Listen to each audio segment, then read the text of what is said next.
Pozdravljeni. Pred samim začetkom dirke za veliko nagrado Kanade je prav, da kot običajno naredimo tudi naš zadnji brifing. Poglejmo si tudi tokrat, kaj je pomembno vedeti pred začetkom same dirke.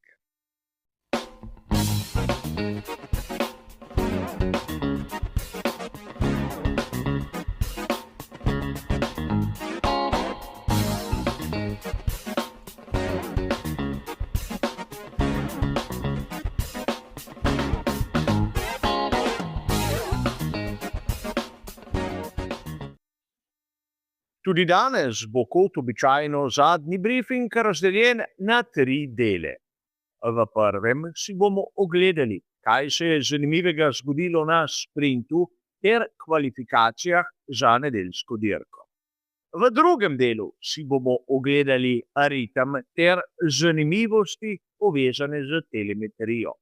In v zadnjem bom podal moje osebno videnje glede možnih strategij. A kot ponavadi, najprej bomo začeli s tistim, kar se je zanimivega zgodilo na sprintu ter seveda samih kvalifikacijah za veliko nagrado.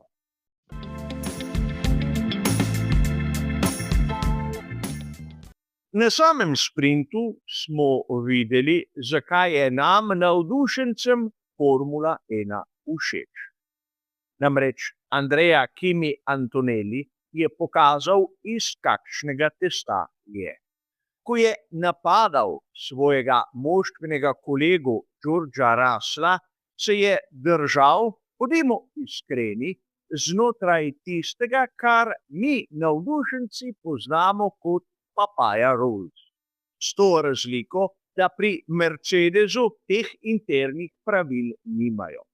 Torej, lahko se boriš pošteno, lahko se boriš izjemno vročekrvno, brez poškodovati nasprotnika, ampak če znaš, ni potrebno rabiti nekih butastih pravil. In tu je treba poudariti še neko podrobnost. Prvič letos, da Mercedesa na štartu nista izgubila niti enega mesta. In to bi moralo začeti malce skrbeti nasprotnike. Ampak videli smo, da se je na samem sprintu odrazilo tisto razmerje moči, ki smo ga videli tudi na kvalifikacijah za sprint. Mercedes tam spredaj, nato McLaren in seveda na 3. mestu pomoči Ferrari.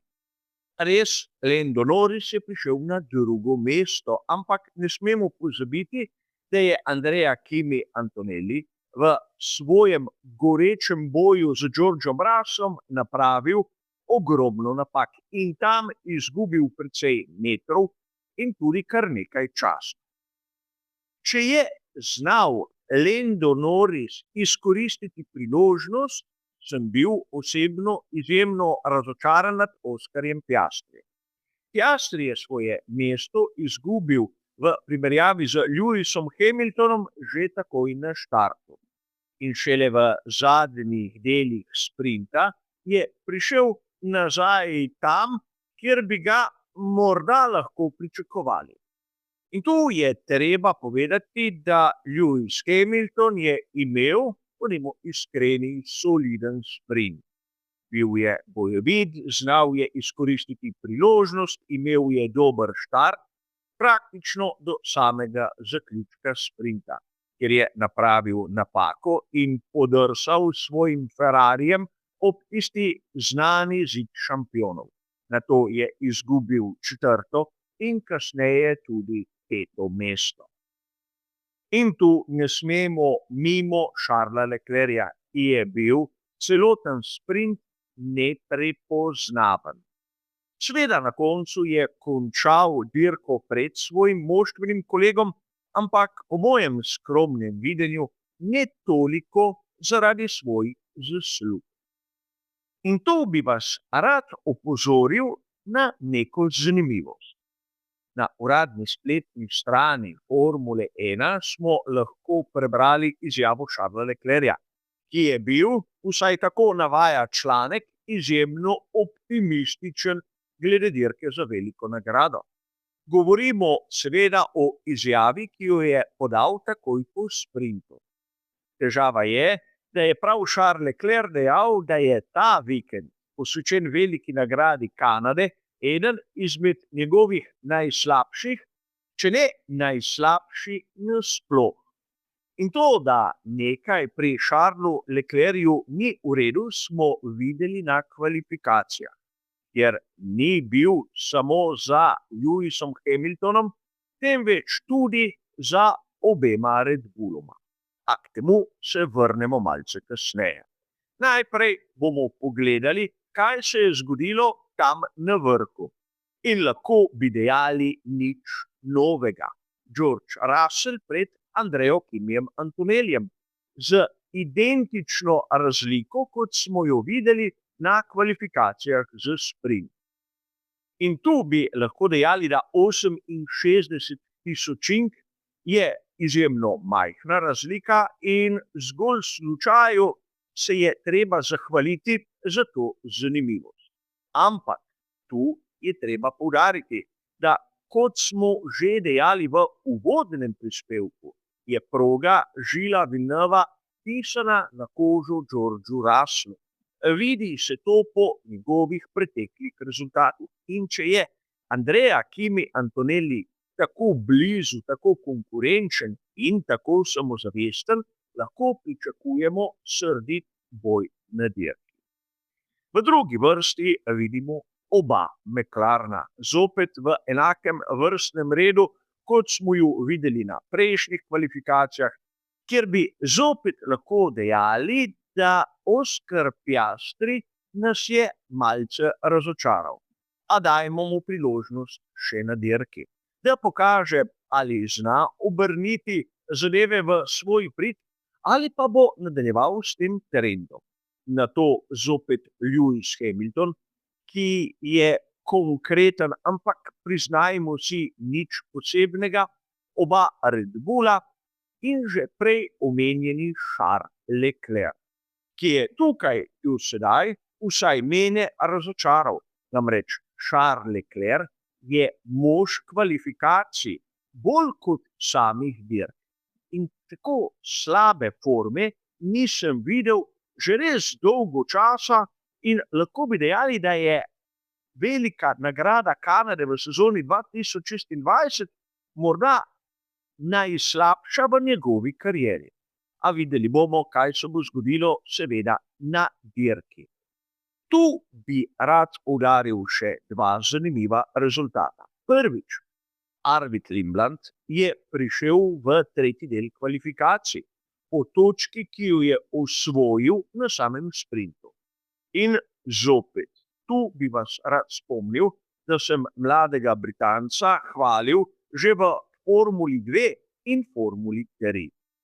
Podobno kot Andrea Kimi Antonelli kaže tisti grob potencial, ki pa se more še malce izpiliti. In druga točka, mimo katere ne smemo. Franco Colapinto je imel zopet izjemno dobre kvalifikacije. In tu se lahko začnemo spraševati, ali so morda Colapintu dali bolid Gaslija, namreč Pierre Gasly neprepoznaven tam zadaj. Izgleda, da na ameriških dirkah ima Franco Colapinto nekaj več, ker ima tudi, bodimo iskreni, več pokroviteljev. A videli bomo zopet, kako se bodo zadeve obrnile na dirki. Tokrat lahko pričakujemo boj med obema Mercedesoma. A najprej je prav, da si ogledamo ritem ter seveda telemetrijo, kar nam bo pomagalo bolje razumeti, kaj se lahko zgodi na sami dirki za veliko nagrado.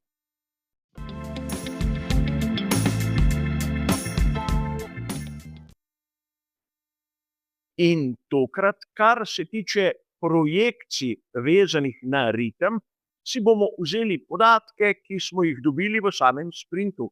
Torej, nobenih simulacij, nič kaj takega, kar nas bi lahko zavedlo, ampak res ono pravo, kar smo videli na progi. In tu bi lahko dejali, da je logično Mercedes tam spredaj. Približno desetinko zadaj vidimo McLaren in slabe 4 desetinke za Mercedesom se nahaja scuderia Ferrari. Zakaj, bomo skušali ugotoviti v nadaljevanju.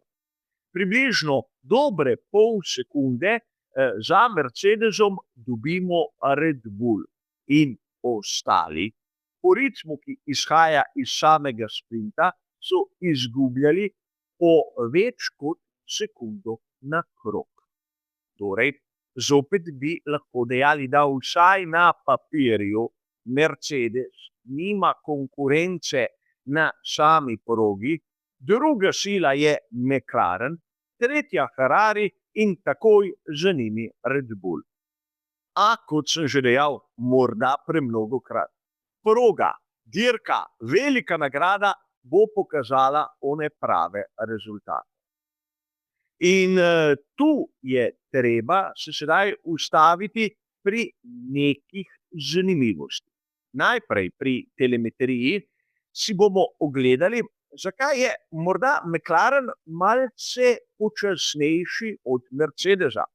Namreč jasno nam je, da obe ekipi uporabljata identični pogonski sklop.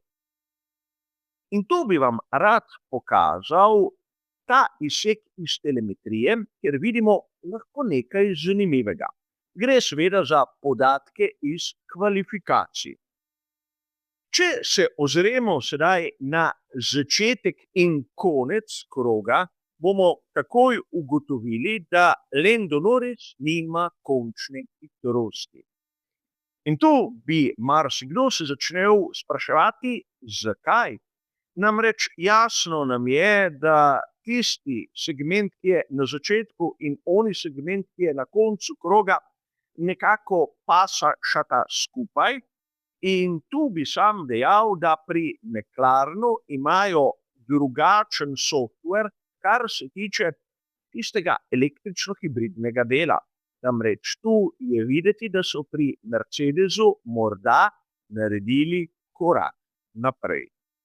Ampak z preučevanjem telemetrije ni še konec. Tu bi vam rad pokazal neko preglednico, ki je lahko izjemno zavajajoča.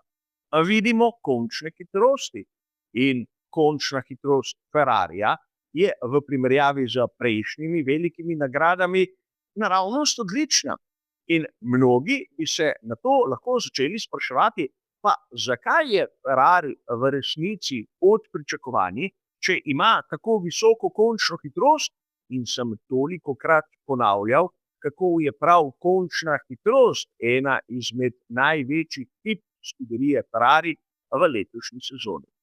Težava je v tem, ker je potrebno gledati malce bolj podrobne podatke, malce globlje telemetrije. Tu imamo izjemno zanimivo primerjavo, kjer bomo videli Mercedes, McLaren, Ferrari in Red Bull v tretjem delu kvalifikacij za sprint. Uporabljam te podatke, kajti razlika med kvalifikacijami za sprint in kvalifikacijami za veliko nagrado, vsaj kar se tiče Lewisa Hamiltona, je primerljiva, da smo si na jasno. In sedaj, če pogledamo, kaj se je dogajalo na tisti ravnini po 6. in 7. ovinku in na oni po 10. 11. ovinku, bomo takoj ugotovili, da res Ferrari nima končne hitrosti. Tam so drugi prišli bistveno prej na višjo. In tu izgublja Ferrari, tu je tisto pomanjkanje končne hitrosti, o kateri res govorim že kar nekaj časa v mnogih prispevkih. Upam, da smo zadevo sedaj videli. Ampak, kar se tiče naših zanimivosti vezanih na telemetrijo, je to vse. In za zadnji briefing nam ostaja, še moja napoved, kar se tiče strategij.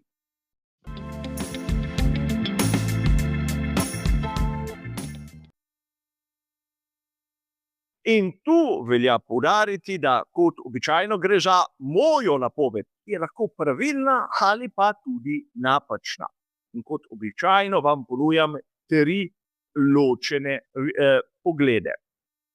Prva strategija je tista, ki je najbolj očitna, najbolj enostavna, ampak menim, da kot ponavadi tudi najbolj učinkovita. Začeti na pnevmatiki medium za približno 28 krogov in nato 42 krogov na pnevmatiki hard.